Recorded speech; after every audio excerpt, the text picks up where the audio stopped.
Conversation waa wada sheekaysi. Conversation waa wada sheekaysi. A. Where was your son yesterday? Wiilkaaga shalay halkuu jiray? Where was your son yesterday? Wiilkaaga shalay halkuu jiray? B.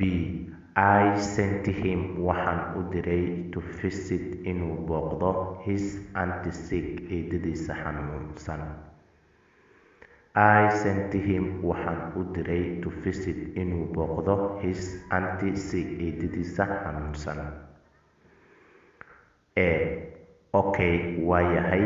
I have been greeted you waan ku salaamay. Okay, waa yahay. I have been greeted you waan ku salaamay. B. It has been received your greeting. Salaantaada waa laga qaaday. It has been received your greeting. Salaantaada waa laga qaaday.